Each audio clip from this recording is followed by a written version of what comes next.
Like, we got a script. Let's start filming. How do country people talk? I don't know. We'll figure it out. Just start talking. Yep.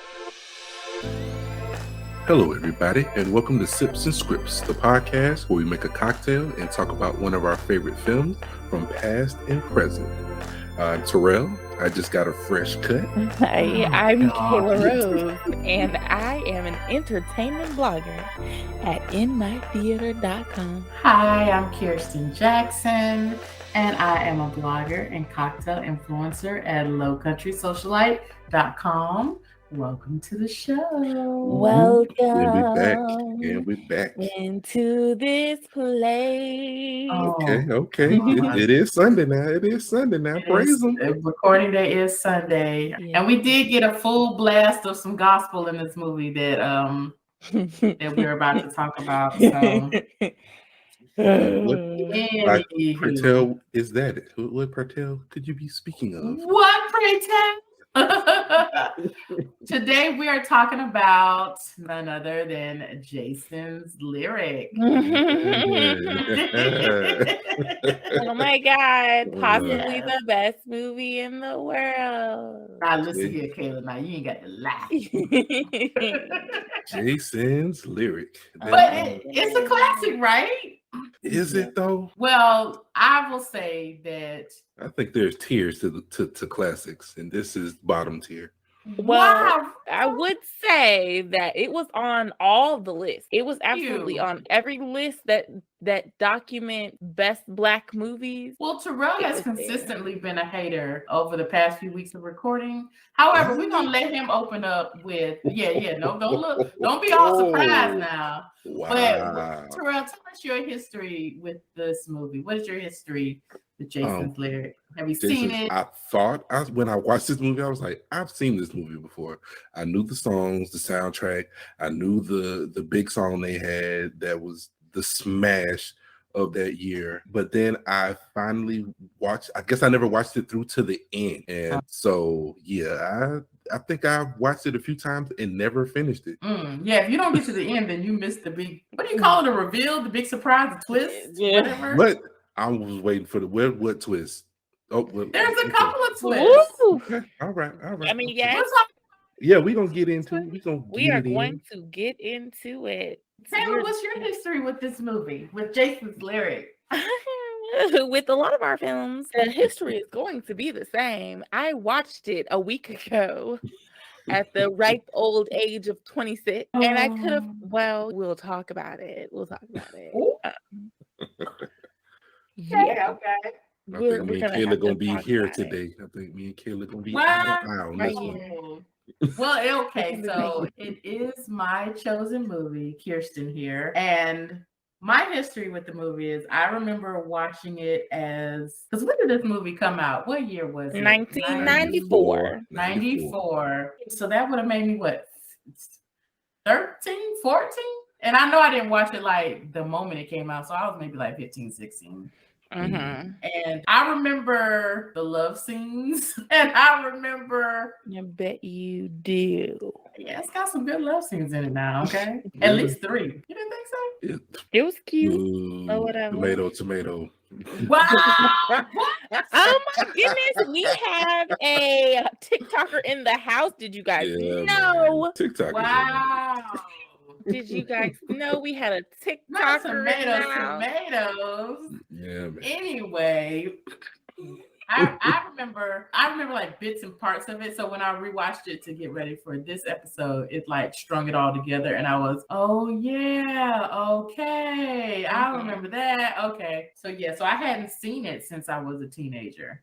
Oh wow. Okay. Yeah, so dang, you have to say, oh wow, like that was so many moons ago. It was. Shut your damn mouth. Excuse me. So anyway, but before we get started with the movie, we're going to make a cocktail. Yeah. Okay, y'all. I was like, they don't really talk about any like cocktails or drinking or whatever. That 40, pass me that 40 ounce. Yeah, it was all 40s, man. 40 years. Throw me a 40, man. I was like, oh my God. But I will say that when I was in college, which was many moons ago, We used to drink a ton of Mad Dog. And I was like, okay, his dad's name is Mad Dog. So why not make a cocktail out of Mad Dog? Mad Dog 2020. Have y'all ever had the pleasure? Why I are have never you heard. doing this to people? What are you trying to do? Uh-oh. I'm going to make Mad Dog at least somewhat acceptable to drink today. Because, yeah, Mad Dog. Listen, I'm here for it.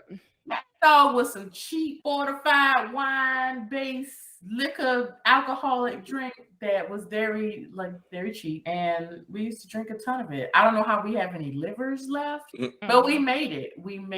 So this drink is super simple. You just get a tall glass and fill it with ice and fill it about 2/3 of the way with any Mad Dog flavor. That's the beautiful thing.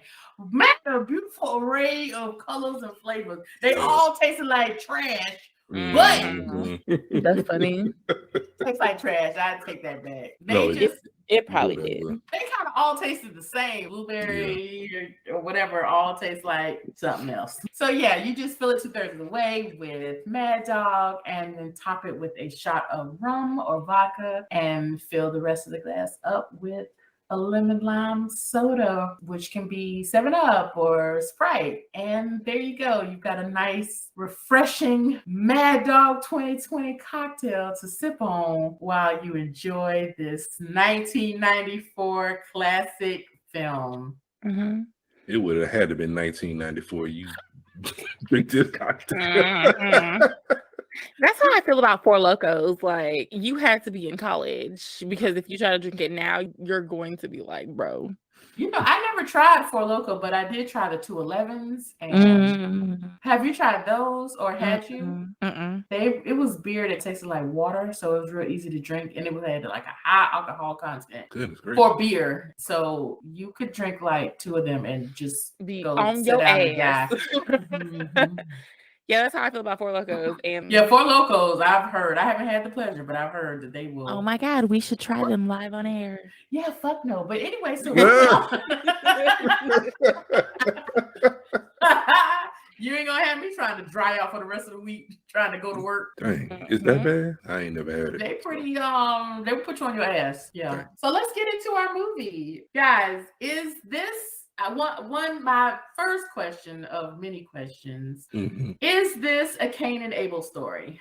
Yeah, pretty much. Yeah, I guess, man. If you look like the answer really pains you. Can you elaborate on that, young brother? I'm just saying, this Joshua is, I don't even know if he was Cain, because at least Cain did some good things in the beginning. At least Cain was doing something. Well. Joshua wasn't doing not a damn thing. Joshua did do good at the beginning of the movie. If you think about it, yes, he was a little shit, but he took the blame. I guess I'm revealing the movie already. Well, let's first get into a quick synopsis for those of you who have not seen it. So basically, it is a 1994 American. Now, Wikipedia calls it an erotic, romantic, psychological drama, and I'm like, damn, I didn't think it was categorized and all that stuff, but I just thought it was just like a Black romance hood drama, but I don't know. It had so many different elements going on in it. Like, it had the love scene, and then it had the violence, and then the family dynamic. But I will say, with all of that stuff, it did cover a lot of elements like love and mental health, and it kind of showed, even though briefly, showed the PTSD that like Vietnam vets experience and them coming back home and not really being taken care of. But anyway, the story is set in 3rd Ward of Houston, Texas, which Terrell has told us that he found disrespectful. Yes, I'm not even from Houston, but this is a disrespectful portrayal of Houston. What about in 1994? Was it a betrayal? It might not have been a betrayal of 1994.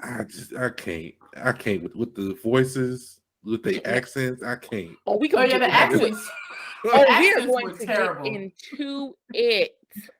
But the story is about 2 brothers, and one is seen as the good son and one is seen as the bad son. but they both were affected from like a tragedy that happened in their childhood. And it's one of those movies where you get bits and pieces, and then they finally string the pieces along, and in the end, you're like, "Oh, okay, so that's what happened." Along the way, we learn about like the tough choices that the good son has to make, and we also learn about just the many fuck ups that the bad brother has made along the way. And it's all this pathway to acceptance and finding love and letting things go. And that's guided by the romance between Jada Pinkett's character and Allen Payne's character. So this movie stars Allen Payne as the good brother, Jada Pinkett as love interest, Bokeem Woodbine. Am I saying it right? Is it Bokeem Woodbine? Yes, it is. That's it. Who was the go-to for any criminal activity in any movie in the 90s? And he looked like Dave Chappelle. He if you needed a gangster, he like had a red phone in his house, and you would just call the hotline, and he would answer. He just show up. Or you put a gun symbol in the air like Batman style, and he would just come running. I won't believe that's not true. So that's man. That's funny. He was like Powerpuff Girls. Yes, you put the signal in the sky, and he would come running, and he would bring his guns and stuff, and he would play the role because he is like whenever they needed a gangster, he was the one. I'm a gangster. So this movie also stars Treach, who was big in the 90s. Naughty by Nature, and Eddie Griffin, who so underrated. Yeah, he's hilarious. Hilarious. And why did he not get the career that he deserved? I think because he wouldn't kowtow to Hollywood. Okay. Yeah, I could see that being a thing. And we're also treated to an appearance by Nicole Carson, who we love her here. That's my favorite character in this movie, y'all. She was like embodiment of me, besides the simping she was doing for that nigga, because she was a little. It felt like dumb 90s love. I could go over that. It makes sense. I didn't like it. Oh God. Oh, just thinking about some things in this movie, I was just like, ugh, blah, blah. But she was my favorite character. She was just talking about her little poems and stuff, and I was just like, yeah. She was very unapologetic about who she was, and I was like, yeah, I like it. And Forest Whitaker, to me, were those were the two breakout characters in this movie: Nicole Carson's character and Forest Whitaker's character. I literally think no one else but Forest Whitaker could have played Mad Dog. No one. Mad Dog was a special brother. We also have, is it Suzanne? What's her last name? Douglas. Suzanne Douglas? Mm-hmm. The mother? Yes, the mom. Because she just passed away recently. Yeah, because she was in Parenthood. Mm-hmm. I'm gonna tell you Suzanne Douglas. Yeah. That was a fine young lady right there. Who are we talking about? Suzanne Douglas. Suzanne Douglas. Oh, the mom? Oh, yeah. Yeah, they had her little fro and stuff. I was giving some real cuteness, like, going on. I was like, yes, girl. She's always been just gorgeous and approaches the roles that she does like with this like grace, this kind of quiet grace that she has. But yeah, she passed in 2001. So back to the Cain and Abel element. What were y'all saying about that? Is it a Cain and Abel story? Yeah, I see why you would put that there. That because there's not really too many original stories where you have a brother that's the quote unquote the good brother, and then you have the one that's not on the straight and narrow, and he comes back and he's messing up everyone's life with his foolishness. I will say they got the perfect little boys to play them as kids because them kids look just like them as adults. And I was and the little angry face that Joshua, the bad brothers, I was like, good God, this is an angry little kid. What did they tell him to make him do that? Yeah, he acted the hell out of that role. They did. And it was all face. Yep. That's exactly what it was. Yes, his little face. I was like, oh my God. Did they just punch him in the arm and then put him in front of the camera? Like, what is going on? But yeah, those kids did a great job. The accents were terrible. Oh, everyone's accent was horrible. That's what made me think, ain't no way this is in Houston or supposed to be set in Houston, because there's a difference between a Southern drawl and a deep down South Southern drawl. Why? I felt like the accents were like they were trying to do, I don't know, like even though this movie came well after this movie, it felt like, you remember how weird the accent was on Hustle and Flow with Oh yeah. Mine. it was who talks like that? Nobody. But yeah, it was very strange. I Well, didn't ain't get nobody that. out there. They was like, ain't nobody out here but us. I never heard talks that. amongst the talks. Yeah, no, that accent was. I couldn't recognize that from anywhere. That was just, it was like they got an alien to come in and be like, tell us how you think Southern people talk. And the alien was, okay, and I mind. Just any guess. And it was all the actors are from up north, and they laid it on so unnecessarily thick that if you can talk like a normal person and still be Southern, you don't have to talk like you just escaped. That's exactly what it sounded like. And y'all know I am Southern, so my little drawl will come out every once in a while, but I have never in my life talked like they talked. Exactly. And Houston is a more metropolitan city than it is country anyway, so they wouldn't even talk like that in Houston, period. That's what I was thinking. I was like, what? Yeah, what Houston are we in?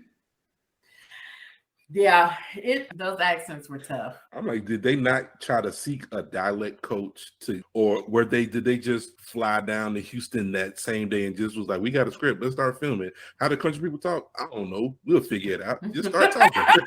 Yep, that's it. Like, that literally feels like what they did. I don't know, maybe getting like dialect coaches and stuff is a fairly new thing, especially for Black productions. I don't know, but the guy who's the star of Snowfall, he's from England or whatever, and no one knew he was from there, and even the people that were working with him didn't know until they wrapped the first season of Snowfall, and he came out with his actual accent.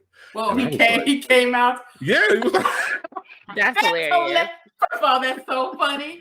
Like, I have a secret to share. That's what I'm about Idris Elba, though. I didn't know he was from the English. Until I don't know. I can't remember when I heard him talk for the first time. But I was like, yeah. They said his dialect coach was Dub C. What's so crazy is that now that I know he is British, I hear it all the time. Oh, really? No matter what he's like, you ain't fooling me. Yeah, no. Yeah. And I think the same thing for Idris Elba. Because when he was in The Wire, that was the first time I ever saw him. I never saw him in anything else. And then they was like, he's not from America. I was like, you lying. And then they had him talking his normal speaking voice, and I was like, oh. I think that took everybody by surprise. Because like people, me, brother. Yeah. People, but I always feel like stuff like that is due in part to like Black ownership, because we'll see a Black person like the Black community, we'll see like a Black person doing well and we're like, yeah, Black, and then when you find out that they anything other than that, you be like, we've been bamboozled. Yeah, and I'm like, they're still Black guys, they just not from America. Man, this is old school controversy, but like with the Tiger Woods thing, when he was like a Black person playing golf, and he let that ride for a little bit, but then he was like, well, I'm Black, but I'm also this and that, and Black people were not. No, you not. And then just almost demolished his career. You don't know what you thought, but no, you was with us, brother. Yeah. No, I don't think so. But yeah. The boy's father, the brother's father. So Mad Dog, played by Forest Whitaker. And was he the father to both of them kids? As far as we were told, as far as the audience was led to believe. Because it was one line that he said, and I was like, he was like, when you're a man, you take care of your wife and your kid. He didn't say your kids. He said your kid. One of the kids might not be his. Well, keep in mind, he was also a batshit crazy. So batshit. And I do mean batshit. Terrell, but I will say those scenes were so sad to me. Like, just to see country him deteriorating right there before your eyes. Oh my God. And man, he was playing the hell out of that part. And he was very convincingly a Vietnam vet who came back with a ton of PTSD and mental health issues. Yeah. It was so sad to watch, like him just going crazy in that room, whatever room that was. And it just showed like how this country just did not take care and still really does not take care. And does not. But especially like Black war veterans. Oh yeah, they get it the worst. Oh my God, the worst. It's very unfortunate. And it's you go over there and you don't get this, you did not get the same respect as a white soldier, but it was a little more than here. And then you come back home and you just back to being a nigga. And it's just, it's sad. Those were some sad scenes. Yeah. And you could tell he wanted to be back to normal, wanted his family back, wanted his children back. Because we got this beautiful scene in the beginning with him with his children, walking through the wildflowers and watching the plains. And so you knew that what things were. And then for you to witness how things became, it was just really heart-wrenching. Yeah, he really spiraled. It was really sad. It was very sad, especially being a child of a military person and veteran too, actually. So yeah, it was really sad because and we all lived. Oh, Kirsten still lives there. Terrell used to live there in a military town, and you could see it. You could see the people who come through. You could see the people who retired, and just I don't think anyone walks away from the military without PTSD anymore, and they just do not do anything to help them survive. So I think they try. I don't think they do enough. They need to have more resources because you see, like I see people here in Texas, and they are veterans and they are homeless. No veteran should be homeless. No veteran should be without care. No veteran should be struggling at all. Once you gave and dedicated your life to defending this country, there are some things you should be afforded, period. And I don't think that they do enough to get to those veterans and get them out of the situation that they're in and get them the help that they truly need. Absolutely. Totally agree. Because there are like quite a few projects that help veterans, Wounded Warrior and all that, but it's just not enough. And to see somebody that, like Terrell said, who's fought for this country be so down and out, it's just such a disservice. It really is. It really is. And I personally have not seen it. Like, even though like I live in a military town, I don't see the down and out vets, but maybe I'm just not in those areas. I don't know, but I know what you mean. I mean, I could see how you wouldn't. You can miss them. A lot of them they live in Hinesville. I know a lot of them live downtown, in that where that gazebo area is, where that little park is downtown in Hinesville. I know a lot of them live there. And if you don't really frequent that area, you wouldn't see them. And I will say, and I will just be honest, there are some things that just go over my head because you don't recognize it because you don't know how to recognize it. But even though I am from this town and have lived here for many years, I did not realize the homeless population was what it was until maybe a couple of years ago. Yeah, it's pretty. Because I would have been, if you would have asked me like 5, 6, 7 years ago about the homeless in Hinesville, I've never seen any homeless people. Yeah, no, never. Yeah, it's once you like learn and experience, do things, and you learn how to look for these things. But yeah, the whole Vietnam element was just really sad, and to know that this was just one person that this happened to, but it also happened to hundreds of thousands of soldiers who came back. Because God, let's not even get political and talk about the Vietnam War because we get bits and pieces of what happened the night that Mad Dog was killed. I think in the beginning we don't know who killed him, but then we learned that it was one of the kids that killed him, and then in the end we learned which one. So it was that was the bits and pieces part that I was talking about earlier. Oh, okay. Yeah. So let's fast forward to the boys growing up, and Joshua is getting out of jail for the 4th time. Yep.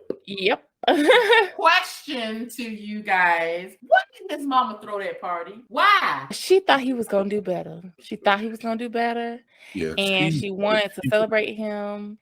But she seemed so out of not really. She seemed uninterested when they were first talking, because remember she was in her garden and he was like, "I'm about to get on the road," and she was like, "Will you be safe?" And then kind of walked off. And I was like, okay. I was shocked when she threw a damn party, because she didn't seem like she was gonna throw anything. Or maybe she thought, she was like, well, I could throw a little cake together for him. Something. He coming home. Let him feel welcome. And just disappointed the hell out of her. And can I just add that Joshua was so damn gross. Realized it in this movie before, but he would throw up and then get into bed, or he ate all that damn cake and it was all over him and he just got in bed. I know his bed is gross. He was disgusting. He was not the only disgusting person in this movie, though. Alonzo. Oh yeah. What did Alonzo do that was gross?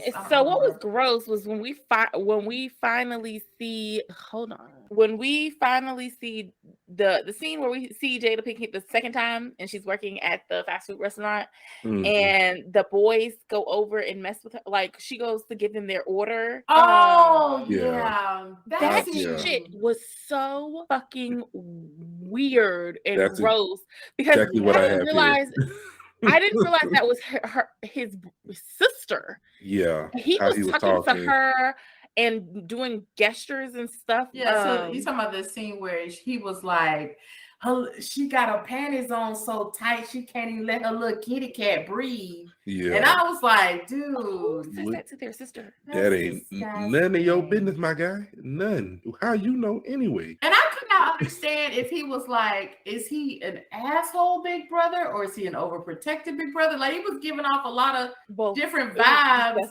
And I was like, you either, because he was threatening the guys that were bothering her, but then he turned around and did the same thing. And that shit was strange. Yeah. And I was just like, ugh. Just disgusted. Yeah, it was really I literally wrote down, I was like, Alonzo, weird as hell. And it was weird as hell as how, like, Marty, Lisa Nicole Carson's character, was so freaking in love with him. I was like, what's he that I don't see?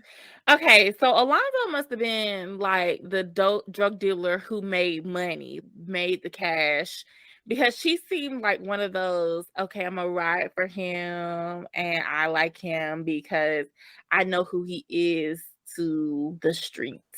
And I don't know, I've seen women like that before. But it was just so weird how I felt like her character was just so underdeveloped, because she was going after the drug dealer, but she also loved quotes by old white people. Like, it was weird. Like, he wasn't a drug dealer though, was he? He was like he ran the chop shop. Yeah, chop shop and a bank robber. Yeah, we love to rob banks. The bank robber. Because it seems like they had did it before, because they said they're on the radio. There was like, there's been a rash of bank robbery. Right, and because when he presented what he did, he was like, yeah, bank jacking. Like, it was something he had been doing. Yeah. And I know we just jumping all around, but first of all, you fucked up when who the hell would let Joshua's drunk ass participate in a bank jacking? Like, hell no. Like, really, bruh? Literally no. Is you trying to go to jail? He was. All of us trying. They was like, we're at jail. That's where we want to be. Joshua was just a fuck up all around. There's no better way to say, like, the mama tried to help him, the brother tried to help him, and you just... I feel like I've met people like this before who they just can't get right. Like, even when all the opportunities are presented before them, they just can't. They just can't get right. And it's just one of the saddest things to watch somebody just like self-implode like that. And I think that maybe these people are just very impulsive. Like, they just have poor impulse control, maybe. Because like I'm thinking of the person that I like know personally who is like this. They just make poor choices. And these were not poor choices, I don't think. I think that these were just it at least had to become a part of his personality that he was just a trash ass nigga, because I don't care how many choices you have. No, just no. He was not doing poor choices. He was just fucking up. Yeah, because as a lifestyle. when he did that to his mama, I was like, how could you get a job? Your mama got you this job, and then you go and steal from her register and get her fired? Yeah, it really was everybody else making poor choices, because ain't no way in hell I would have threw that nigga a party. Ain't no way in hell he would have worked at my damn job. And then when he what was it? He came back home drunk or something that one time, and he was like, I could see why a nigga would beat you. And like, yeah. He looked like he was finna punch the shit out of her. And I was like, because she slapped him, and then the brother had to grab him when he caught back. Not Josh. Jason was always like there, right place, right time at all times. I'm like, nigga, you ain't got nothing else to do. Right. He really was Captain He really was trying to hold the family together, and it was because of what happened when they were younger. But we should get into the love story. What love story? That's real. That's like part of the whole film. Yeah, but, that's what y'all want to call it. But one last thing I am going to say about the brotherhood, and then we can get into the love story. But I just feel like Jason has such a burden placed on him, and it was coming from all directions. Because the mom, even though parents do things, sometimes they don't realize like the impact they're having when they say certain things or do certain things. But like his mom kept saying things like, "Oh, I would have your brother. He's just," what were her words? He just won't do right. And if it wasn't for you, I'd have been thrown him to the streets. And then like even when they were kids, when Joshua was like, "I wish Mad Dog would leave us the fuck alone," and she was like, "Jason, go see about your brother." Like she kept putting Joshua in this charge. That's a big responsibility that he carried into adulthood. Yeah. And even Joshua's friends, the characters played by Eddie Griffin and like the other guys, when they got into that fight at the fair, and he was like, "Man, that's your brother. That's your brother." It's just unheard of to fight with your brother after he pretty much molest your girlfriend on a ride. Yeah, bro. What is you doing? What? Yeah, like, no. That was the only thing. That's your brother. That's your brother. I was like, oh. But then even Jada Pinkett was like, he said he was sorry. You don't know this nigga lying. Yeah. And I was just like, okay, so everybody's doing way too much right now, because ain't no fucking way I would have been like, nigga, baby, whoop his ass and let's go. Really? Whoop his ass and let's go? Yeah, because no, you was not gonna play with me like this. Yeah. That scene was just so, first of all, ain't no way his drunk ass got on that ride and didn't throw up. How? Ain't no way he should have gotten on the ride, period. You can't just, I got my bottle of liquor. You about to ride the ride. I guess I just stood it right here. I was like, nigga, ain't nobody talking to these people? Bro, you can't ride this ride. You got to go, brother. You got to go. We ain't riding this ride. But the person who, the fair worker who did say something to him almost got shot. So, hey. Yeah. Which I laughed my ass off at that scene. When he snatched that bear from him, then he was like, "Fine, take it back." After he pulled the gun out. Man, I laughed at this movie. The parts that were supposed to be so serious, I couldn't help but crack up laughing. I was like, what is going on? Why is this happening? And the sound effects. This movie had some continuity issues. It had some issues. It was real like, I'm like, who edited this? Which I was like, whatever. I just think it was one of those movies where they was just like, Terrell, what continuity issues did you see? Even though I know you're telling the truth, absolutely, because it did. The one that stuck out to me that I laughed at the most was when he goes and pulls out the flowers for Jada Pinkett. He's got them behind his back. He walks up to the fence, and then when you see him again, he's got them already in front of him, handing him out to her. And I'm like, how'd you get it from behind your back? You had it behind your back the whole time. And you walk up to the gate, they switch the frame, and all of a sudden they right here. Here you go. Flowers just for you. I was like, nigga. I even had to rewind, and I was like, wait a minute, did I miss something? Because he's holding these flowers behind his back. Unless he got that incredible stretchy arm that just do all kind of fantastical shit. Like, not an incredible stretchy arm that do fantastic shit. Oh my god, that's so funny, you idiot. That's hilarious. Yeah, she was something about kind of segueing into the love interest portion. What do y'all think about her attitude in the beginning? I give that attitude 2 thumbs down. That I understood it, even though it was like she carried it on for way too long. I understood it in the beginning, but I was like, okay, dude, because she was like, you might be a thug or a gangster. I would have never thought he was a thug nor a gangster. She knew who all the thugs and gangsters were, so Exactly. I was like, They was your brother. Yeah, you were all with them. yeah, like so. I was like, that's a bit much. Okay, like I could see her in the beginning giving him the cold shoulder because she's playing hard to get or whatever, and giving him the little stink eye. But after a little bit, kind of calm down on that. I can't tell nobody how to love, but all right. Right.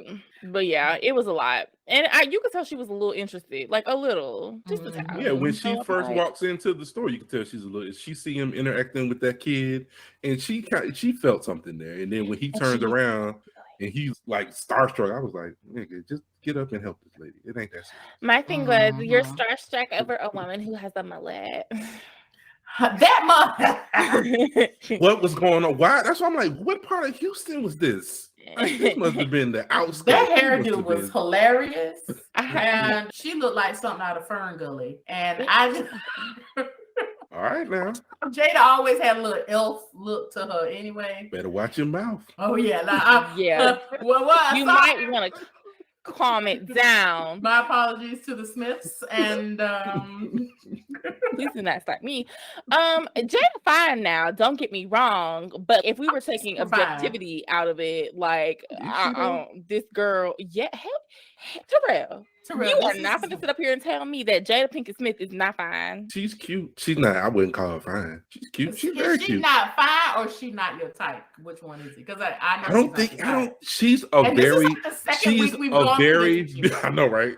She's a very beautiful woman, but she to me, she doesn't scream fine. She screams. She's one of the it girls of the 90s. What are you talking about? I don't know what to say right now because Jada,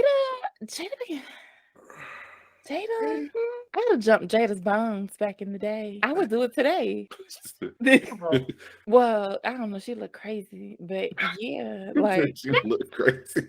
Jada, Halle Berry, like now Halle Berry. Now she's fine. She's still fine. What is it about Halle Jada Berry that makes don't her age not at all. fine to you? Tell me your thoughts, because I want to really dissect this, because you need to be put in a petri dish and really be examined, because Jada was one of the hot 90s girls, Janet, like Janet, Halle, Jada, Tyra. Yes. Did you say no to Janet? No, I said no to Jada. Oh, I Janet, ass. Oh, Janet double yes. Janet triple yes. Janet Jackson, yes. Right now, Janet Jackson. Yeah, yes. Janet Jackson. But not all to me give off the Jada though. I want you to Robin Givens. Absolutely. You can go through a whole list and then you'd be like, oh yeah. Even Nicole right behind you. What's her name again? Yes. But Terrell, is it that she's not your type or is she not fine? Which one is it, Terrell? What about Jada? Very beautiful. I don't know. I don't see what other people see in her. Okay. I mean, we cannot knock him for his opinion, I guess. Wow. We just go, okay. Jada, I mean, I have never been a fan. I've never been a fan. Really like Jada. And I feel like Jada, I think she's underrated too, as far as in being an actress. Really? Yeah, and I feel like she kind of, because she was like queen in the 90s with A Different World, with her different movies, especially like the Black movies that she did, and being in Set It Off. And in this movie and in Set It Off, she was young as hell. Because in this movie, she's 23. Set It Off, I think she's like 24. Like, she's young as hell leading these movies. And I feel like when she married Will, she stepped back in his shadow. And we do that sometimes, but red tape talk. Yeah. And that's like I think that she just did not get the career that like Halle Berry did. Yeah. And I think she could have. Now, because it's like Halle Berry started off in all of these Black movies, and then she grew as an actress and started starring in bigger movies. Yeah. But then by that time, Jada was off marrying Will. And so she didn't get that swell in her career. And she went on to The Matrix, but that's pretty much it. If you look at her filmography, she did something every year. She's done something almost every single year. She's been but not big stuff. Yeah, Madagascar. That's what I love her. Madagascar. Oh yeah, she is great in Madagascar. The whole whole you can't series. see her face, you horrible bastard. No, that ain't got nothing to do with that. That's hilarious. And I liked her in Kingdom Come. She was funny in Kingdom But those were like smaller Black projects, though. And she was in Ali, Matrix. She's been in a bunch of movies. And I feel like Men she was in in Black. Ali because it was like a proximity convenience. Really? Because she was on set one day? Okay. Like, yeah, we need somebody to play the wife. Hey, you know what? You got a wife. Really? You got that's how you get it? Y'all are funny. Y'all are funny. Oh wow. Do you think she would have played if Will hadn't played Ali? Do you think she would have played? No. Well, why not? She was in absolutely Woo.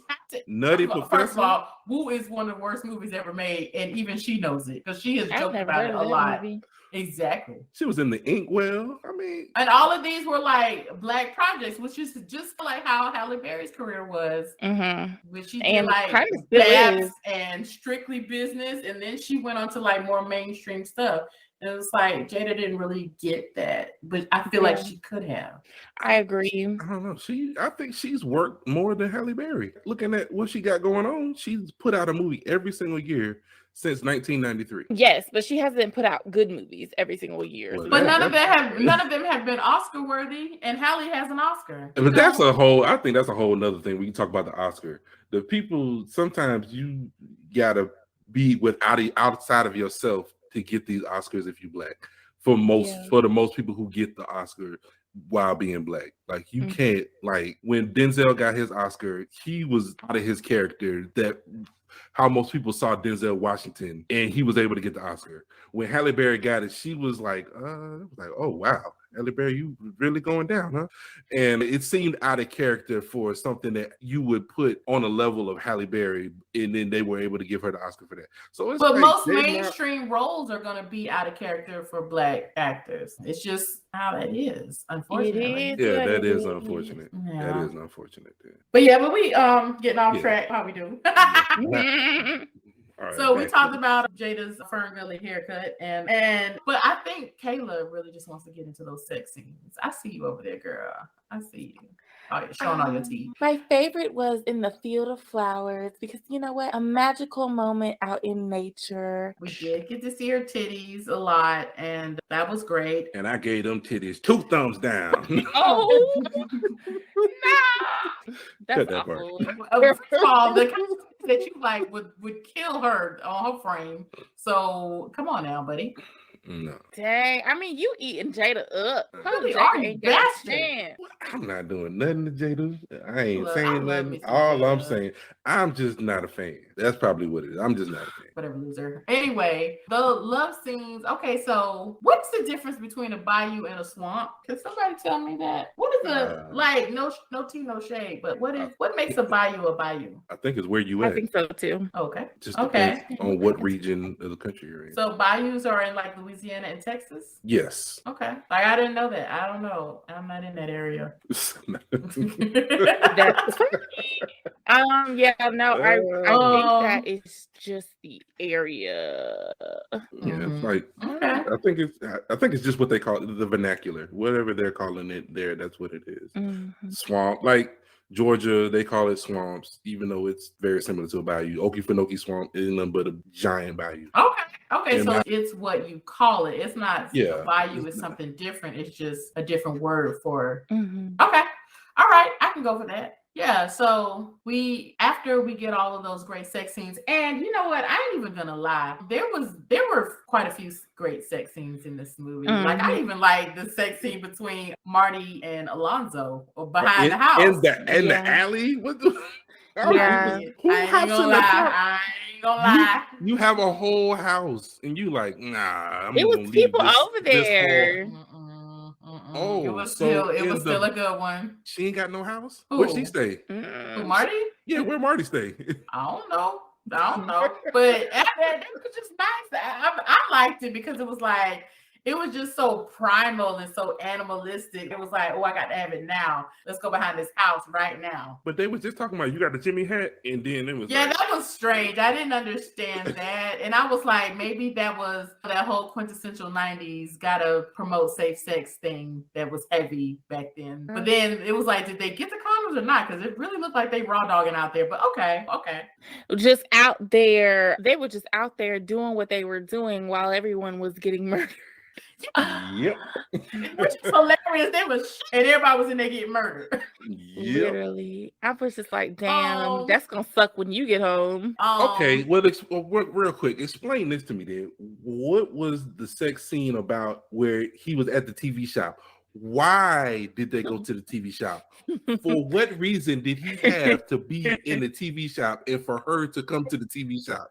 It jumped from we're at the fair. Okay, they throw the thunder down, so we know it's about to rain. And then all of a sudden he's at the TV shop in the darkness, straightening up. That made no sense to me too. That did not land on me either, because it was like, even though we know that he works at the TV shop, right? I get me trying to think as Jada's character, there is no way that after we have a big fight, I'll be, you know what? He's probably at the TV shop. I know he likes to go there to think. It was like, wow, how did she know he was at the TV shop? Why did he go to the TV shop? The TV shop was not it was not presented as this special place where he likes to go when he has nowhere else to go. It was just weird. Exactly. So I say in my movie mind that I'm like, she checked everywhere else. She checked the Bayou. She checked his mama's house. She checked the fairgrounds and the parking lot. And then she was, you know what? I'm going to check the TV shop just in case. Just the last resort, the TV shop. And how she checking all these places without no vehicle? A lot of people getting places and they ain't had no cars and no nothing. They just up here places. That's funny. What it was she called the house. Yeah. She called the house. Wow. And Suzanne Douglas, the mama, answered it, and she was like, "Oh no, baby, he not here. He's working late at the TV shop." Really? And then she went over there. See there, I solved it. Movie mystery. There you go. And like Terrell said, it was weird to have sex in the TV shop, but he lived with his mama. Yeah. So where they were supposed to get it in there? As you see, they really didn't get it in. Nowhere good. Yeah, they were limited when it came to like places, but Lyric had a house. Yeah, but she lived with Alonzo over there. Alonzo wasn't there. Alonzo was at the fair. They were plotting in the wide open. I'm like, these are the dumbest criminals I've ever seen in my life. I ain't never seen such fuckery when it came to plotting and getting a crew together. That's true. Terrible. It was. And she was just listening. Yeah, and they were talking about it anywhere. Like they at the fair talking about, we gonna do bike jackets. Okay. And then they had the little chess set or whatever that was. And they had the little pieces. They were like, you cover this where the guards at. And then you come over here where the tellers at. And when the tellers, you hit them hard. When you hit the tellers, you hit them hard. And then went in there and just fucked it up. And didn't get the money. The thing is, when you do something like that, if it doesn't go exactly as planned, if Josh didn't show up, call it off. Yeah. You don't just be like, we gonna freestyle it. No, if you have your set men, if you're doing something like that, and it's already set, don't go back and try to freestyle it because you're gonna fuck up. You can't. They should have had a little meeting, be like, when they ski mask, you know what? We're gonna come back another day. Today's not the day. They was mid robbing, and then here he come. Sorry, I'm late, guys. My brother, he knew about it. Get the money. The money. So did they get any money or they didn't get nothing? Did they? I don't think they got anything. I don't think they got anything at the end. But you don't add any new, especially if y'all had already been doing the jobs, you don't add someone new who was already wilding at the planning stages. Yeah. That nigga was already going nuts. He was drinking his 40. I told you to put that shit down. He was like, put my 40 though. I got to have it. It's my baby. I was like, what is he doing?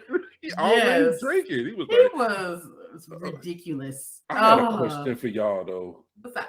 Not to kind of, it's a backtrack, but not really. To see him turn into a Mad Dog that was worse than Mad Dog. How did y'all think they kind of wove that together? Because he hated Mad Dog with such a passion, intend to grow up and to be something similar, but also worse than Mad Dog. How did y'all see that? How they put that together? That's a good question. Yeah, I don't know. I think he carried so much hatred in his heart that he probably didn't realize he was becoming a Mad Dog until he realized he was Mad Dog. I think he thought he was an okay, decent person. Actually, I think he was in denial. So he was delusional. He was delusional. He seemed to have his own problems, and that hatred in your heart will definitely turn you into a monster. So let's plug in. You guys should get some therapy. Yeah. I think all of the people in this movie, especially the men in this movie, could have benefited from a good old dose of therapy. Especially, and I wonder, and I know I hate to say it, but like therapy is this new concept to Black people, and I just wonder if, not to get ahead of ourselves, but the big reveal is that Jason actually shot his father and killed him. And I wonder if he had therapy, because that is some major shit. I'm trying to figure out why nothing came out of that. Like someone was murdered, and all of a sudden you just skipped to 1994. I don't. Well, I will say that, like, first watching this movie, I didn't remember the ending. I knew that the Mad Dog got killed and that one of the boys did it, but I could not remember. But if you watch the movie, it's like Mad Dog gets shot, and then all of a sudden, then they talk about going to pick Joshua up. So upon first watching, you would think that Joshua went to prison for it because but then it's revealed that, he went to prison for some other stuff. Yeah, and his recidivism was high. That was confusing to me, because I assumed that he either took the fall for his brother and went to prison. But then when we realized that he's been in prison a whole bunch, I was like, okay, well, maybe that's not what happened. Maybe no one got in trouble. Maybe the police knew he was a drunk and he broke in and they acted out of self-defense. So we really never get an answer about that. Yeah, I would think that somebody like Mad Dog, especially after Vietnam, the police would be well aware of who he is. Yeah, because they probably had to call the police on him several times, or they've seen him out and just know that he's crazy. Plus, he hit her, so there is like some assault, and so and he did break into the house. Okay, I see why nobody went to jail. I would definitely probably be seen as self-defense, but either way, like, that child needed some counseling, some therapy. Like, that whole family needed counseling and therapy. Thank you, because that's something you don't usually see growing up, especially for the mother, for that to happen to her in front of her kids. Like, she's helpless, there's nothing she can do. He's on a rampage. The whole family unit is literally right there in that house. And then someone has to do something, because you don't know how it could have turned out. Because he could have went into a drug rage and accidentally killed her.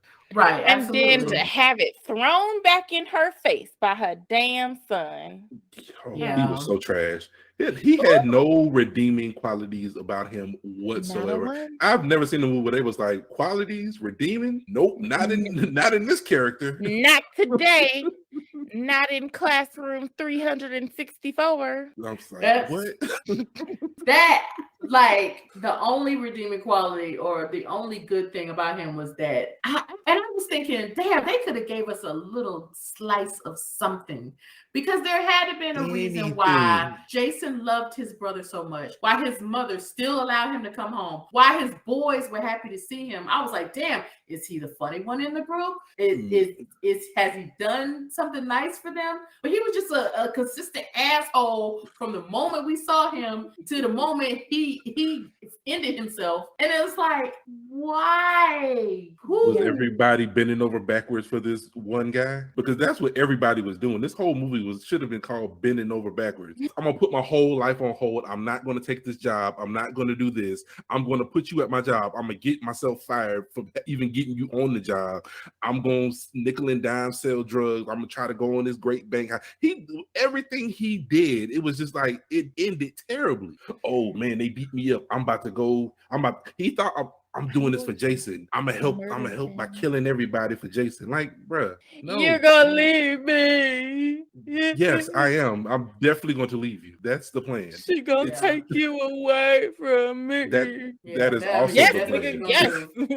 That's exactly what the fuck she's gonna do. Thank you. You won't never see me again. Never in your natural life. Yeah, no. I couldn't get with it. Did he stay? Was he staying to help the mom or protect the mom, maybe? Or protection. Maybe protect. But then, Mama, you could come with me. We gonna go to Dallas. I got this good job. I mean, let that nigga have that house. Let's just go. And like a thief in the night wouldn't said nothing because you already know he unhinged, honey. Yeah. And then because when he went to cooking that dinner and she started throwing that shit out. Oh, I was like, God. Now I kind of felt bad for him a little bit. I was like, damn. Now I done took all this time to cook this. I understand it's off of drug money, but damn. Yeah, I can see that. I mean, he was trying, but it was like, nigga, too little, too late. What are you doing? Like, it was just like, even the nice things that he would try to do were still surrounded in fucked upness because he, first of all, it was Sunday. He didn't go to church with his mama. He stayed back so he could cook a dinner, and he busting rap music and crip walking through the kitchen, cooking and stuff. What mama want to come home and hear? Man, he was proud of that roast until he wasn't. He really was. And it was a good looking roast. I would have to give it to him. It was a good looking roast. Since she gonna throw it on, people who be like, just drug money. Everything that's surrounding him is the drug money related. So anything, if he pay your light bill, what you gonna do? Cut the light off? If he pay your mortgage, what you gonna do? Move? Not in my house. Right, like, sir, literally, I was just like, ma'am, you're doing a lot. You're doing a lot, and you don't look like you well off neither. And you've been working at a diner for all these years, so it might have gone along. I mean, shit, you ought to be thankful for a little drug money. That's just me. Who's thankful for the drug money? Yeah. I don't know if I would have threw the food away and been all like that. I can tell you right now, I wouldn't have threw that food away. But maybe that's because I'm a resident fatty. But no. Well, I'm just saying, like, I would. God, this is just so incriminating. But I would not turn down drug money, but I would turn down drug dealing. If he bought some stuff in the house, I'd be, thank you, son. You still fucked up, but thank you. but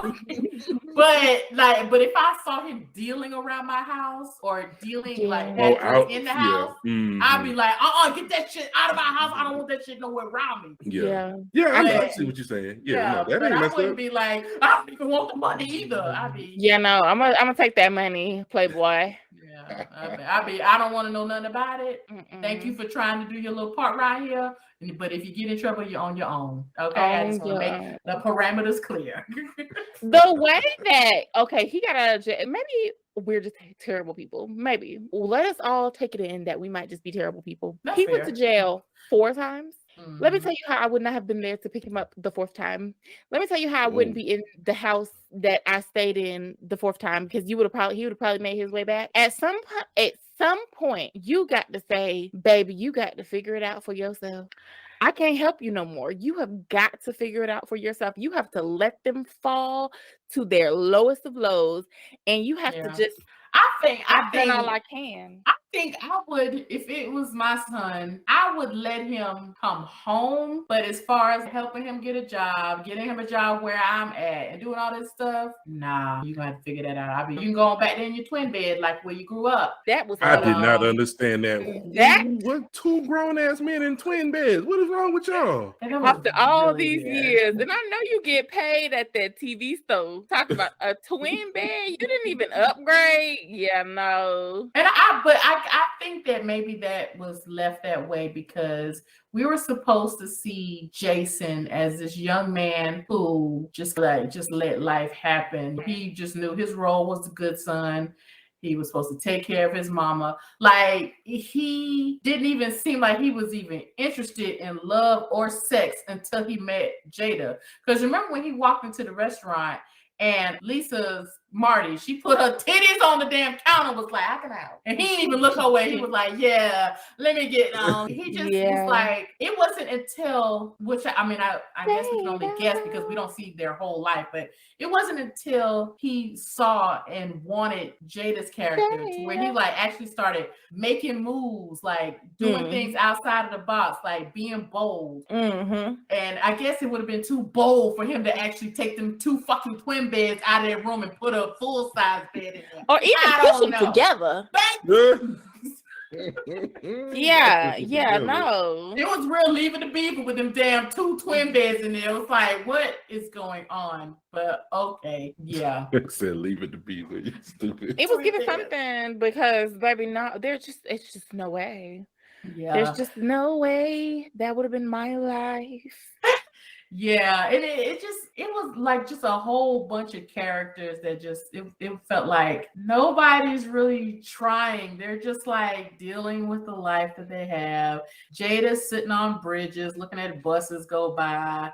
Mom's just working at the little chicken shack. The brother, he's just content to fuck up until he just don't anymore. And Jason, he's just there, he's working at his TV show. And it was too bold for him to accept the damn salary, which got $20,000 a year. Jesus, right? God, that salary was so trash. But like back in that time, was it? No, not? Fuck no. That wasn't no move across the state kind of salary. Yeah. In 1994. In 1994, it's the median average.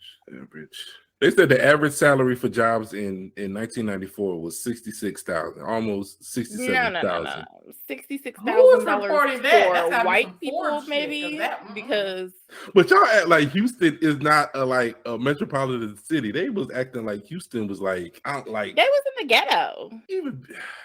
But you were still in the city. You still in the city, even in the east side of San Antonio. It's ghetto over there, but it's still in the city. You can still get stuff made. You can still get paid. You still get money. It's like the jobs aren't relegated to just this one area of your city. You can go to the west side. You can go to the north side, south side. You could just not do anything in the city of Houston just because you were in the third ward. It was weird. Okay, so $20,000 in 1990 would be $43,000 today, which is not bad. That's I make less than that right now today.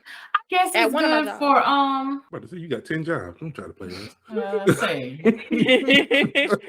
That is true. 43 is not great, but it's not bad. But yes, it's average. It's enough if you live in a good area, not a good area, but if you live in an area that you can get a house and you can survive with that, you wouldn't be in dire straits with $43,000. He would be considered that's a nice man. He worked and take care of his family. And if she started working somewhere, then that's good. You're right, it's good. And probably the job was like maybe full-time because maybe he was part-time there. Maybe he was moving to full-time with benefits and stuff. So maybe. I doubt he had benefits at the TV shop. So, insurance is a fucking scam. I just want to put it out there. It's a scam until you need it, and then be like, but it's still a scam. But thank you for the little bit of help, though. Yeah, thank you for the $2 you did pay. I appreciate that. Yeah, I appreciate you for this $50,000 thing that I need. Thanks for the. Yeah, I mean, yes, that's true. Because a $20,000 bill versus a $1,000 bill is not that bad. But when you ain't got it, you ain't got it. True. Yeah.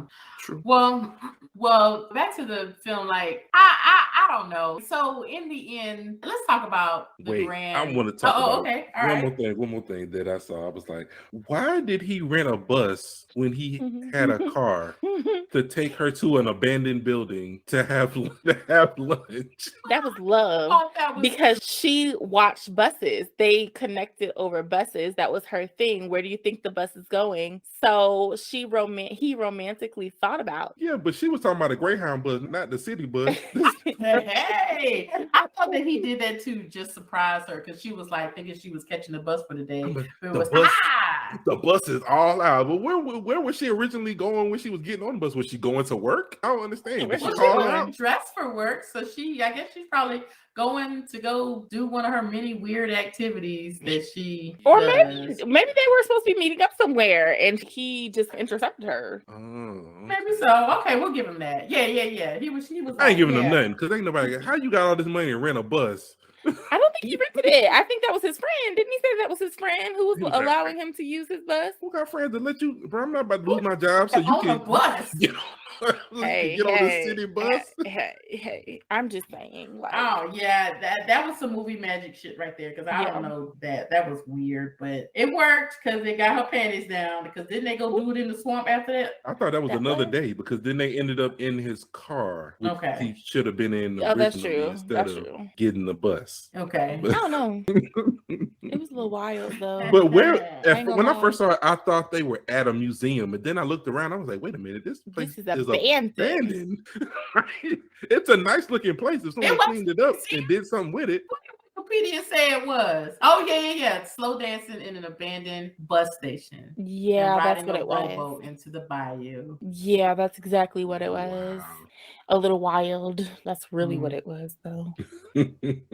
Yeah, this movie just was. What did y'all think of the effects in the movie? There were effects. Yeah, when the people got shot, the blood. It looked like when someone got shot, someone turned around and threw something all over the wall. Somebody was like, "Somebody grab the ketchup. He got much money." Well, yeah, I didn't realize it. Maybe I was too into the love. You gotta see when Joshua goes to the house and he shoots the two guys.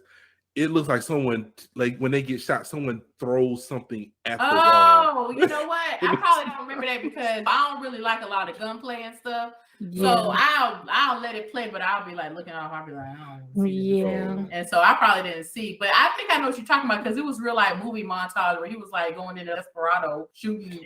Yeah. So that was a little wild. Not even a little wild. That was extremely wild. And Treach better thank his lucky stars he wasn't at home because like what? Yeah. Joshua was really on one. Like he was ready to kill everybody but his brother. And when he shot Lyric, and then he was like, "Oh, I'm sorry. I didn't mean to do it. I hollered. I didn't mean to like, do it. My bad. I didn't mean to do that. Listen, let me explain. It was funny because it looked like that wasn't even in the script. It was. He looked like he really accidentally did shoot her. Was like, can we do that again? I didn't.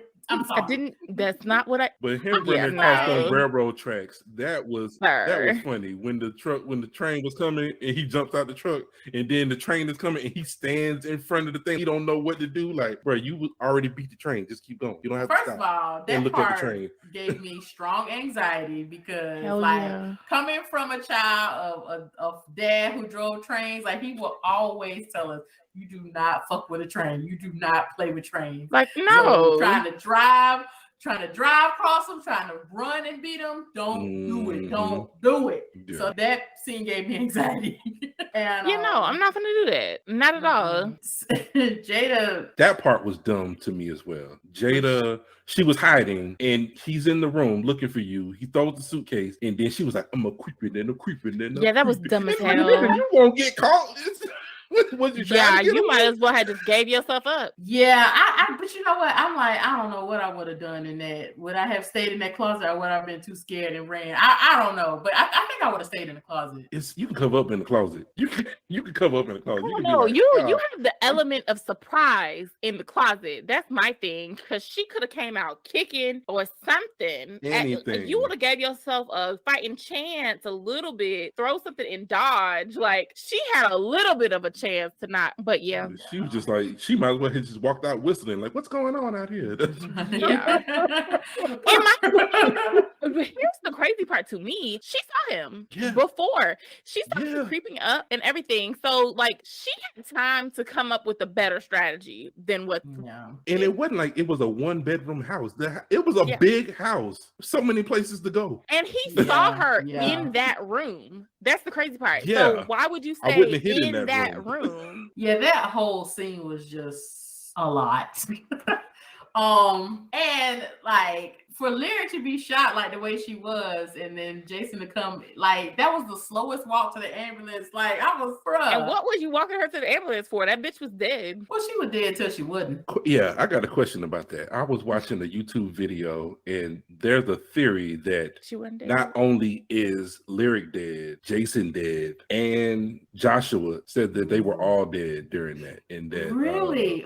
Send that to me. I'm gonna send it to you. A fan theory that we were just kind of watching. That's Purgatory. I'm confused. How are they all dead? They say that about a lot of movies, like in Greece, that everybody was dead. Oh, everybody was dead in Greece. Yeah, I heard that as well. Mm-hmm. I do know that they said that about the Rugrats, and that is one of the most interesting theories because it fucking that Angelica is the only one that's alive. Yes, and she's schizophrenic and like not schizophrenic. She was something, and she makes. She's the only one that can see those babies. Yeah, I was like, ooh, this is a fan theory I can get behind. Oh, and Ed and Eddie, that they were all stuck in purgatory. That's why you don't see any parent. I was like, ooh, I like the little human theories. I like those theories too. That's interesting. Because I'm like, if I saw my sister shot, I'm not, oh, my boys. What's going on with my boys? There was a lot going on. Yeah, that relationship between her and her brother was very weird. Because like the whole restaurant scene. And then it was like, okay, this isn't like your distant brother. Like, y'all live in the same house. So where y'all mama? Where is your mama? Yeah, that was weird too. They lived together, but they didn't live with their parents. And maybe their parents was absent or gone or whatever. Well, so that made sense because maybe they were raised by their grandmother and their grandmother died and left in that house. But it was just very strange. That family was very weird. And the entire dynamic. Him toting Jada out and the brother not even like seeing if Jada's like okay, but he like the house. But your sister though, that's why people was like they could see him, but they couldn't really see him. And it was like Eddie Griffin could see him because I'm gonna send it to you. But that's theory. Interesting. And I was like, that's a pretty interesting theory because when the ambulance comes up, you think the ambulance people would snatch her up immediately and throw her in the back of the ambulance, but he's just walking with her and nobody's really trying to help him or because that bitch was dead. What I need to rush for? She was dead till she wasn't. What do I need to rush for? He is carrying a dead woman. I don't know what to tell you. She just got shot in the shoulder. That bitch was dead. That was just drama. So the end scene was just she wasn't there on the bus. Kayla, did you watch to the end? She was very much alive. She was yet alive. With that little itty bitty tiny little bandage. That bandage was so tiny. I was like, oh, I'm tripping. Maybe I did watch the end because all I remember the end being was him walking off with her. Kayla.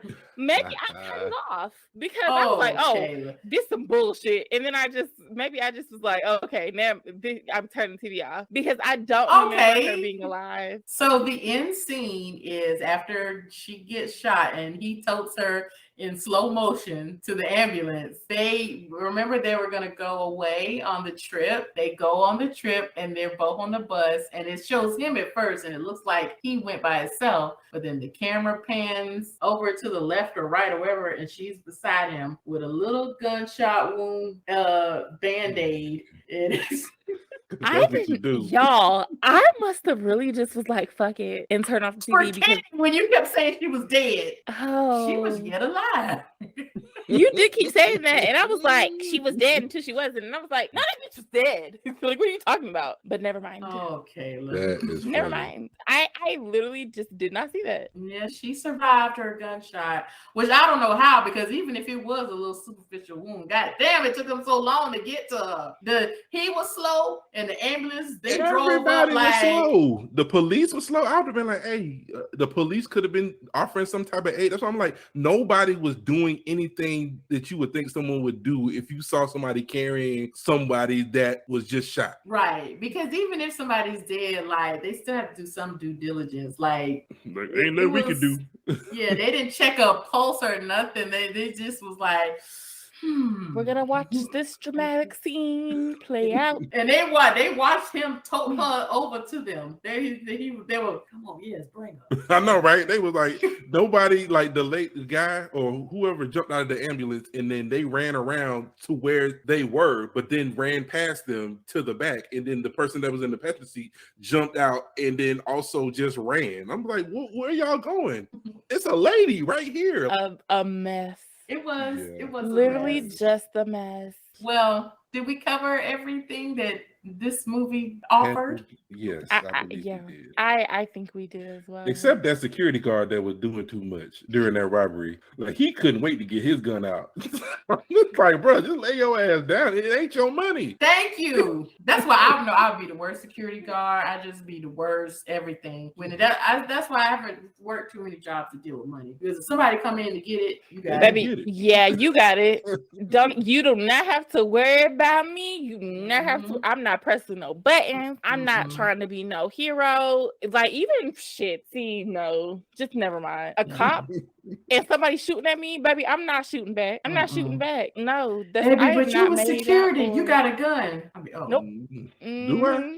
Yeah, no, did it slide out of my holster across the way because I couldn't reach it. It was unreachable. I mean, I was going to reach for the gun, but then I realized I couldn't. So I didn't have enough time. It was not enough time. It was not in my wheelhouse to be and able you needed somebody that's trained that could stay behind and tell the story. You know and what I'm here just to do that. I'll tell Thank you exactly what happened. Mm-mm. Somebody got to live to tell the story. We all Thank can't you. just be up in here extra shot up. Right. You gonna trust these innocent bystanders, or you gonna trust a trained security personnel like me to report what happened? Oh yeah. I'll write it in the official report. I got it. Yeah, Yes. it's just a no for me. Well, I guess it's time for best worst weirdest. You want to hit us with your best worst weirdest? The best part of this movie is the music. All the rest of this movie can go to hell, but this movie, the soundtrack is everything. That soundtrack that they put on this, it could have been just an album by itself. Yeah, it was 90s R&B and gangster rap at its finest. Oh my goodness, that song. You will know. That is R&B greatness. R&B peak after that song. It couldn't get no better. Let's talk about the soundtrack for a little bit, because I forgot that I meant to bring that up. But you will know, obviously, the freaking one of the best soundtrack songs ever. Forget I Was a G. Yeah, was a great song. I was like, that's funny. Man, I'm not even a G. Sometimes I forget. If You Think You're Lonely Now, Casey. Casey, killing it. Yes, that was so good. Brian McKnight. Yes, Crazy Love, Brian McKnight. Killing it. Yeah, this was a very good soundtrack. And that song, You Will Know, man. I've heard this song more than I've watched this movie. I've literally listened to this song still to this day. Before you picked Jason's lyric, I was already listening to the song. I play it every Saturday when I'm cleaning up. Yeah. It's that good of a song to me. That song is amazing. Kayla, did you listen to the song? No, she cut it off. She didn't even know he wasn't there. I know If You Think You're Lonely Now. I know that song. Okay, we're not talking about that song, ma'am. We're talking about You Will Know. That's your homework for this week. Yeah, listen for you to listen to You Will Know. It's one of the greatest movie songs Who ever. is it made by? Well, Everybody. it is a collaborative effort. D'Angelo wrote the song, but it was like a big old We Are the World kind of collaboration from a bunch of all of the hottest. It's called Yes, but it was an amalgamation of all of the hottest R&B men of the 90s. So if you was Aaron hot, you was in Hall, there. Yep. After 7, I'll Be Sure, Boyz II Men, Brian McKnight, Christopher Williams, Tevin Campbell, Gerald Levert. Yeah, even R. Kelly everybody. stankin' ass is in there, and I can deal with it a little bit. You ain't got no choice but to deal with him in this It's one. true. But you know that Lenny Kravitz was on guitar. Oh, really? I did not know. Yeah. Lenny. That's the only person you know all these people. Gerald Levert, don't you? I know their names, absolutely. Keith Sweat. I know their names, absolutely. And Silk. Stokely. Couldn't tell you a single song from none of these people. Wow. I know Whitney Houston. Shut up, Kayla. This was all men. This wasn't no Whitney Houston was involved in this. Usher. I think Usher was in there. Was Usher in there? Yes, he was. He was. See, okay. Y'all talking about me? But no, this soundtrack was really good. It was a really good soundtrack. Yeah, it was a really great soundtrack. I think it's an underrated soundtrack because this soundtrack does not deserve to go with this movie. Okay. Hey, Terrell, now, are you looking at this movie in your 2020-22 lens? Because for the 90s, this movie was fairly decent. For the 90s, I've seen so many other Black movies that were 10 times better directed and better seen. House Party was a better directed film than this movie. But also in the 90s, there was like this explosion of violence films, and some of them did not have a strong plot. Okay, everybody loves Juice, but I don't understand. Juice. What that one damn gun? Because that's the only gun they had. It's the only gun they had. I feel like this movie, they were trying to hit too many angles. They were trying to get the family dynamic. They were trying to get a love story going. They're trying to get a hood violence movie going. And it was like all of it was there on low battery. Anyway, Terrell, were you done giving that was the best? Yeah, that was the best. And the worst was the fact that no one is going to say it, but I will. This was a Lifetime movie / BET original film written by Tyler Perry. What? First of all, you ain't just gonna throw out all them 3 insults and just back off from the computer like you done. Lifetime BET original. See, you know what? That's funny. I don't care what nobody say. It's not a great cinematic masterpiece, but it ain't that. Now that's just wrong. It's not that. Are you sure? It was like I was riding with you, and then you threw in Tyler Perry thing. Yeah, because you know how Tyler Perry plays the dark-skinned person as the evil person, and the light-skinned person is always the good person in his films. Yeah, it is so weird.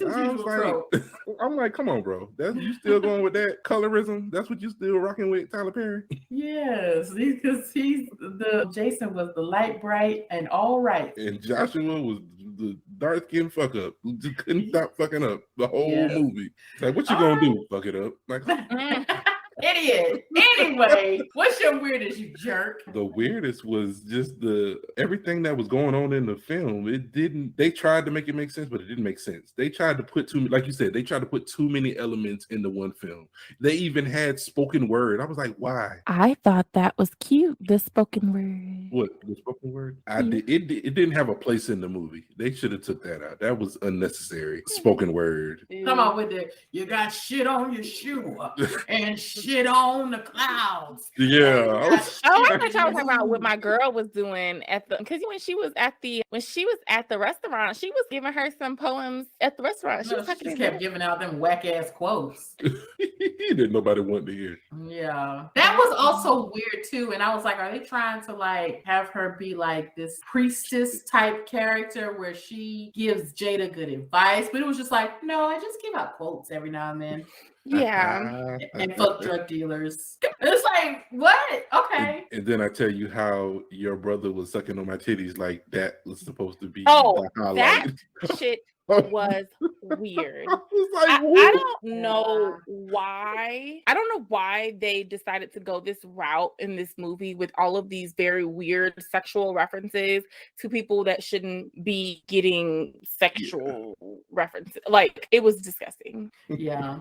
It was disgusting. It was quite strange. Well, Kayla, what was your best, worst, weirdest, honey? So I think the best part of the movie for me was the love story arc. It wasn't the best, but he saw this woman. He knew that this was the woman he wanted. He pursued her. They fell in love. She kind of stuck beside him, and I wouldn't have did it. But you know what? She loved that man, and she gave him the best advice that she could when she was like, sometimes you just gotta let it go. You gotta let it go. And he was ready. He was willing. He was gonna do it. And I think it was a good story because it shows the highs and lows of a relationship and what you're willing to do to what people have to do to make a relationship work. So that was the best for me. The worst for me, I think we've said it a lot, was just these weird sexual references. I was like, ugh, that is so fucking disgusting. I don't know what the writer was thinking when they did it, but none of that was appropriate and would get canceled this day. Yeah,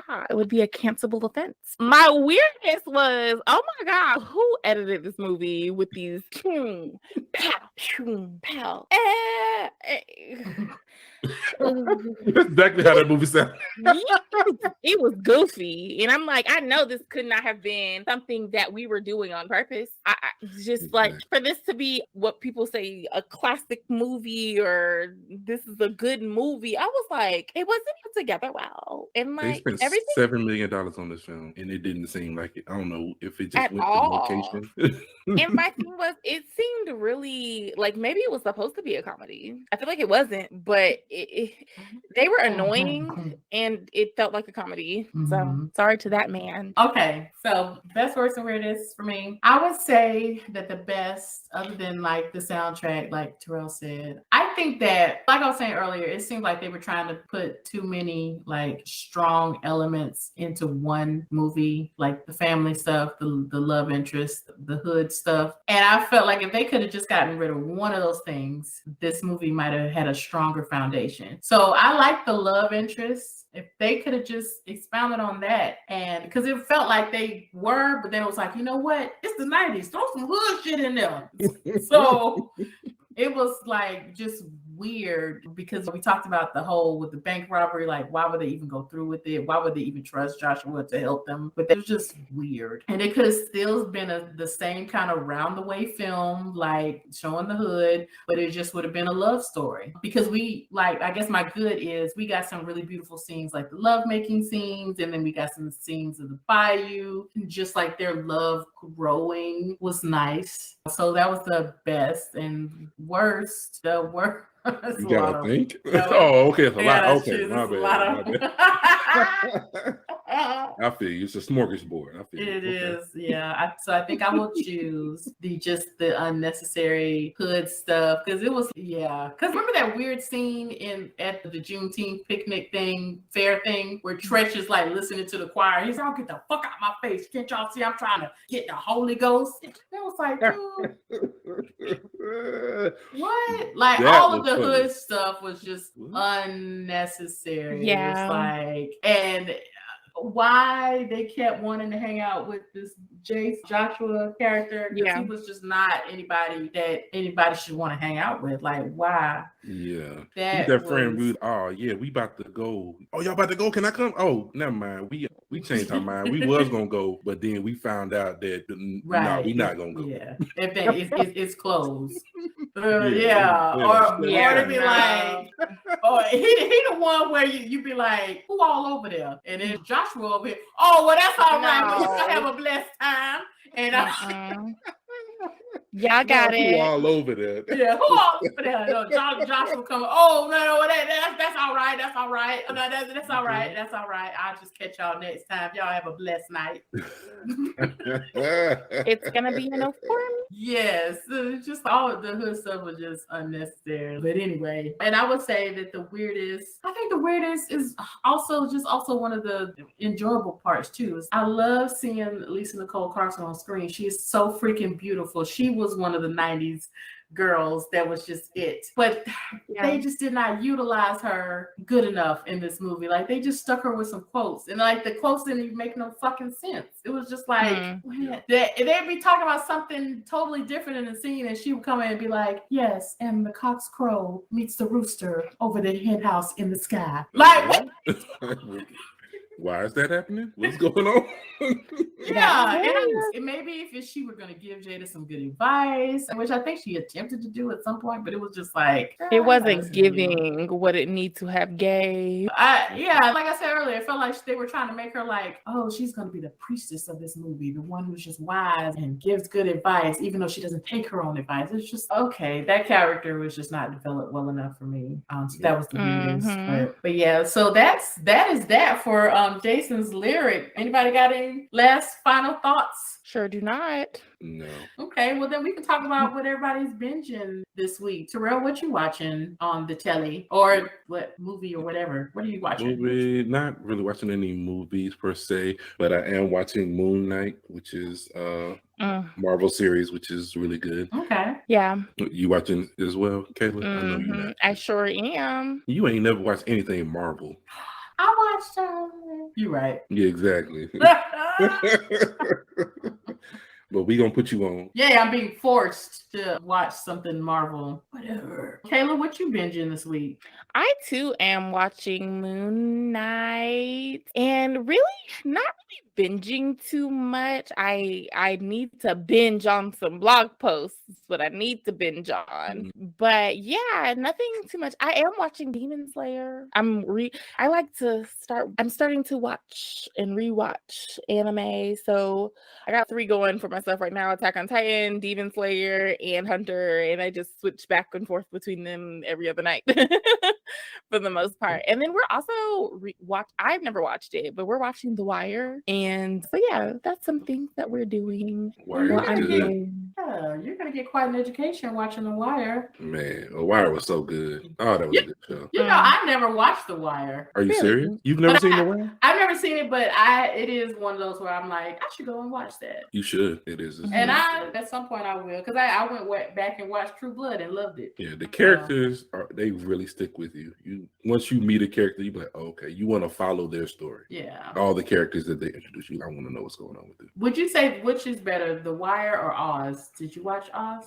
I did not watch Oz. I heard Oz was really good, but all that jail stuff, I don't like to see people in jail. So I skip all the jail shows and stuff like that. But The Wire, that whole in the streets, what's going on in the community type, what the police do, what the street people do, how they interact with each other throughout. It's good. Because isn't it supposed to be like this whole like trifecta of the street versus the police versus politicians and how they all those layers? Oh yeah. Exactly that. You are exactly correct. That is it. Okay. It's like you already watched it.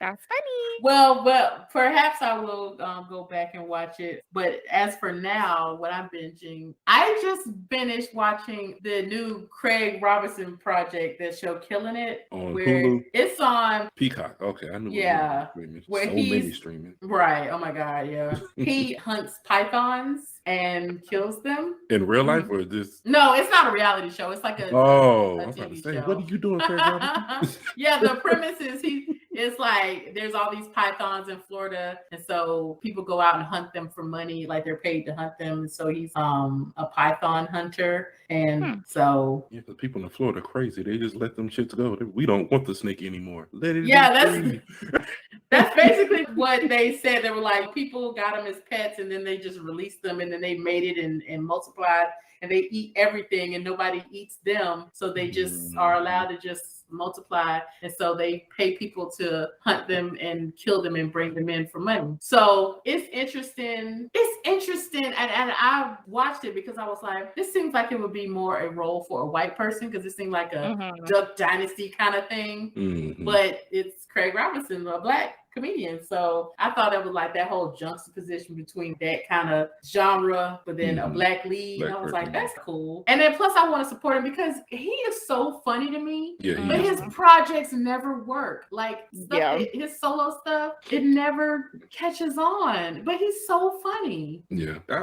I like him. I really do. I do too. I really like him. So I'm like, I'll support this man. And I'm like one of them church people. I'll be like, yeah, my dollar will help. We'll get a doorknob in there somewhere. Some screws. The building fund, they need my dollar. So well, if y'all want to support black media, y'all can support Kev on Stage. He has a studio app out that has some really good content. I've been meaning to understand how you do that. So you just download his app and it's got just his content or other people's content, or like what is it? He's making shows. There's a few shows on there, a few comedy specials on there. It's like a Netflix.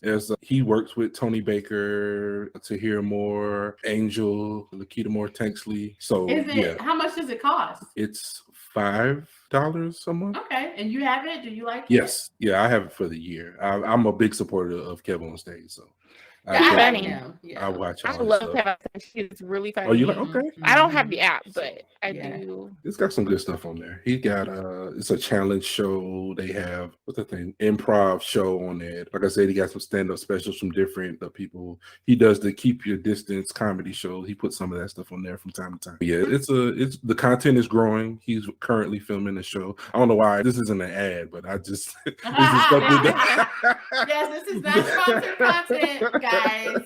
But I do support Kevin on Stage, so I just wanted to, if anybody's listening, if they want to find some black people to support that's doing black media, he's definitely one of the top ones doing that right now. Okay, cool.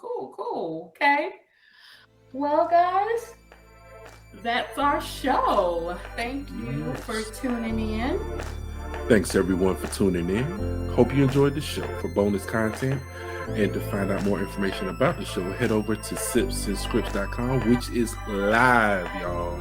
We up and we are running. Sipsandscripts.com. And also follow us on Instagram and Facebook at Sips and Scripts Podcast. If you have a suggestion, film you want to talk about, add to the conversation, want to say hello, leave us voicemails, hit us on the Instagram. Anything you want to see or you want us to talk about, let us know, and we'll talk to you next time.